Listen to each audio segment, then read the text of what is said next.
नमस्कार दोस्तों, अल्फाजी अयोध्या से मैं मंजू सोनी आपका बहुत बहुत स्वागत करती हूँ।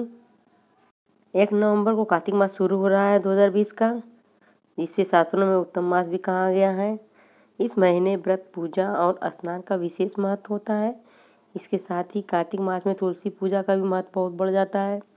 धार्मिक मान्यताओं के अनुसार इस महीने शालिग्राम और माता तुलसी का विवाह भी होता है। दरअसल जानकारों के अनुसार कार्तिक माह में धन से संबंधित विशेष आराधना व उपासना की जाती है, जिससे धन, आयु व आरोग्य की प्राप्ति होती है। अपने अंधकार दूर होकर जीवन प्रकाशमान हो जाता है। मान्यता के अनुसार इस दौरान भगवान नारायण, विष्णु और लक्ष्मी जी को दीपक लगाने से अमित फल प्राप्त होते हैं। मनुष्य पुण्य का भागी होकर वह लक्ष्मी कृपा को प्राप्त करता है। इस माह में किया गया स्नान दान, दीपदान और तुलसी की पूजा विशेष फलदायी मानी गई है। स्कंद पुराण और पद्म पुराण के अनुसार यह माह धर्म, अर्थ, काम व मोक्ष को देने वाला कहा गया है। इस माह में खास तौर पर दीपावली के बाद गोपाष्टमी, आंवला नवमी और देव उठनी एकादशी पर पूजन का काफ़ी महत्व है। इस माह कार्तिक शुक्ल प्रबोधनी एकादशी पर तुलसी विवाह होता है। तुलसी के पौधे को सजाकर भगवान शालिग्राम की उनका विवाह संपन्न कराया जाता है। कार्तिक मास में तुलसी की पूजा विशेष फलदायी मानी गई है। इसके साथ ही माह के अंतिम दिन में आने वाली वैकुंठ चतुर्दशी पर हरिहर मिलन और चतुर्मास की समाप्ति कार्तिक पूर्णिमा पर होती है। इसके साथ ही पुराणों और शास्त्रों के अनुसार कार्तिक मास में दीपदान करने से मनुष्य के सारे पाप नष्ट हो जाते हैं। इस मास में धन की देवी माँ लक्ष्मी को प्रसन्न किया जाता है। कहा जाता है कि इस माह तुलसी के समक्ष अपने शयन कक्ष में दीप जलाता है, उससे सभी प्रकार के शुभ प्राप्त होते हैं। कार्तिक मास में तुलसी का पौधा अवश्य ही लगाना चाहिए। कार्तिक मास में क्या करना चाहिए, क्या नहीं करना चाहिए?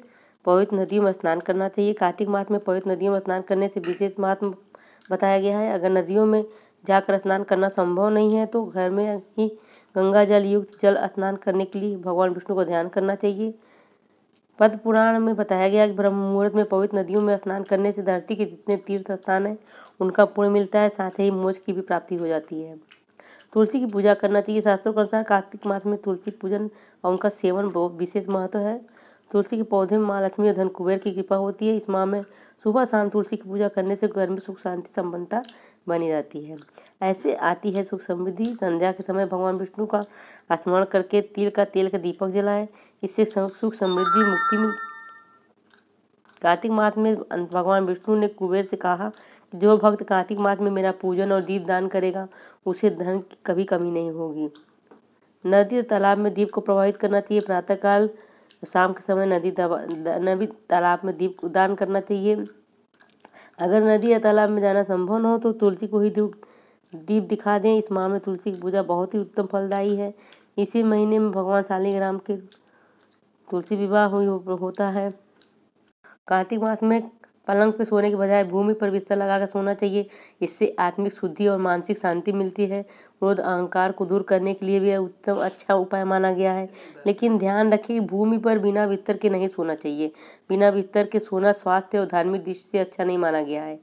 अन्न वस्त्र का दान करना चाहिए। कार्तिक महीने में अन्य दिनों में किए गए दान से इस महीने में किया गया दान बहुत ही पुण्यदायी होता है। इस महीने में किया गया दान कई जन्मों तक शुभ फल प्रदान करता है। उगते हुए सूर्य को जल देना चाहिए। इस माह ऐसी कथा है कि पूर्व जन्म में सत्यभामा के पिता एक ब्राह्मण थे जो नियमित सूर्य को जल और दीप दिखाया करते थे। कार्तिक मास में उनका यह क्रम चलता रहता था। अगले जन्म में वह राजा सत्राजित हुए और भगवान श्री कृष्ण के पिता तुल्य ससुर हुए। कुमार कार्तिकेय की पूजा करना चाहिए। भगवान कुमार कार्तिकेय इस महीने में कुमार कार्तिकेय की पूजा करना चाहिए। इन्हीं के नाम पर इस मास का नाम कार्तिकेय है।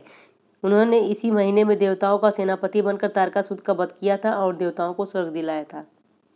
ब्रह्मचर्य का पालन करना चाहिए। कार्तिक मास में भगवान विष्णु के दामोदर और नारायण रूप की पूजा करनी चाहिए और ब्रह्मचर्य का पालन करना चाहिए। साथ ही बुरे विचारों को मन में ना आने देना चाहिए। इस पवित्र महीने में सदाचार का पालन करना चाहिए और किसी का अपमान नहीं करना चाहिए। तामसिक भोजन से भी दूर रहना चाहिए। इस महीने में भगवान विष्णु ने मत्स्य रूप में अवतार लेकर वेदों की रक्षा की थी। देवताओं ने कहा था कि वह कार्तिक मास में वेदों सहित जल में रहेंगे, इसलिए इस महीने में मछली नहीं खाना चाहिए। अन्य तामसिक भोजन जैसे मांस, अंडा, मदिरा से भी परहेज करना चाहिए। ऐसे लोगों का देवता भी आदर करते हैं। कार्तिक महीने में मंदिर और नदी के घाटों की सफाई करने वाले व्यक्ति अगले जन्म में बहुत धनवान और सुखी होता है। ऐसे धर्मात्मा व्यक्ति की देवता भी आदर करते हैं। वह लोक परलोक में आदर सम्मान प्राप्त करता है।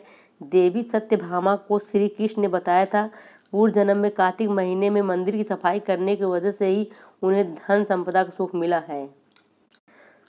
कार्तिक माह में स्वास्थ्य की दृष्टि से भी पित्त दोष का प्रकोप रहता है, इसलिए खान पान में सावधानी बरतनी। एकादशी के दिन चावल नहीं खाना चाहिए। ऐसे ही हर तिथि के हिसाब से कुछ न कुछ चीज़ों की मनाही होती है। कार्तिक माह में स्वास्थ्य की दृष्टि से पित्त दोष का प्रकोप रहता है, इसलिए खान पान में सावधानी बरतनी चाहिए। आइए जानते हैं कि कौन सी चीज़ें कार्तिक माह में खानी हानिकारक हो सकता है और कौन सी चीज़ फायदेमंद होता है। मछली, जैसे कि मैंने पहले बताया कि मछली कार्तिक मास में नहीं खाना चाहिए, क्योंकि मछली जल में रहती है। भगवान विष्णु भी जल में निवास करते हैं, इसे को कार्तिक मास में नहीं खाना चाहिए। इस माह में पित्त दोष संबंधित बीमारी होने का खतरा रहता है। बैगन पित्त दोष बढ़ाता है। इसके अलावा इस माह में ब्रह्मचर्य का पालन करना चाहिए और बैगन काम प्रवृत्ति को बढ़ाता है, इसलिए कार्तिक माह में धार्मिक दृष्टि से बैगन खाना उचित नहीं है। करेला भी बहुत तीखा होता है, इसलिए कार्तिक मास में करेला भी एक कड़वी सब्जी नहीं खाना चाहिए। करेला को करेला वात कारक यानी वायु बढ़ाने वाला सब्जी माना गया है। साथ ही कभी कभी इसमें कीड़े भी लग जाते हैं, इसलिए ऐसा भी माना गया है कार्तिक माह में करेला खाना हानिकारक हो सकता है। कार्तिक माह में दही खाने से बचना चाहिए। ऐसा माना जाता है कि इस माह में स्वास्थ्य की दृष्टि से दही खाना सही नहीं होता है। दही की जगह दूध का सेवन कर सकते हैं। साथ ही धार्मिक दृष्टिकोण से भी कार्तिक में दही खाना संतान के लिए शुभ नहीं माना गया है। जीरा स्वास्थ्य के लिए लाभदायक होता है, लेकिन कार्तिक महीने में जीरा खाना नुकसानदायक हो सकता है, इसलिए जीरे का सेवन कार्तिक माह में नुकसान नहीं करना चाहिए। कार्तिक मास में मूली खाना लाभदायक माना गया है, क्योंकि इस मौसम में कफ दोष पित्त दोष संबंधित बीमारियां होने की समस्याएं उत्पन्न हो सकती हैं, इसलिए मूली खाना लाभकारी है। तरक्की पाने के कार्तिक मास में कुछ उपाय करने चाहिए। गुरुवार को तुलसी का पौधा पीले कपड़े में बांधकर ऑफिस या दुकान में रखें। ऐसा करने से कारोबार बढ़ेगा और नौकरी में प्रमोशन हो जाएगा। संपत्ति के लिए भी कार्तिक माह में घर में तुलसी का पौधा लगाएं। साथ ही श्री हरि नारायण का चित्र या प्रतिमा घर में रखें और उस तस्वीर में तुलसी के 11 पत्तों को बांध दें। ऐसा करने से घर में कभी भी संपत्ति की कमी नहीं होती है। धन लाभ के लिए सुबह उठकर तुलसी के 11 पत्ते तोड़ लें। इन पत्तों को तोड़ने से पहले तुलसी माँ से हाथ जोड़कर क्षमा मांग लें और इसके बाद ही उन्हें तोड़ें। इन पत्तों को घर के उस बर्तन में डाल दें जहां आप आटा रखते हैं। इस आटे का प्रयोग करने से कुछ ही दिनों में आप तो ये थी कार्तिक मास से संबंधित कुछ जानकारियाँ। कार्तिक मास में हमें क्या करना चाहिए, क्या नहीं करना चाहिए। वीडियो को आप लाइक करें, शेयर करें, चैनल को सब्सक्राइब करें, बेल आइकन को भी ज़रूर दें, कमेंट भी अपना दें। अगले वीडियो में फिर मुलाकात होगी नेक्स्ट सब्जेक्ट के साथ। नमस्कार, धन्यवाद।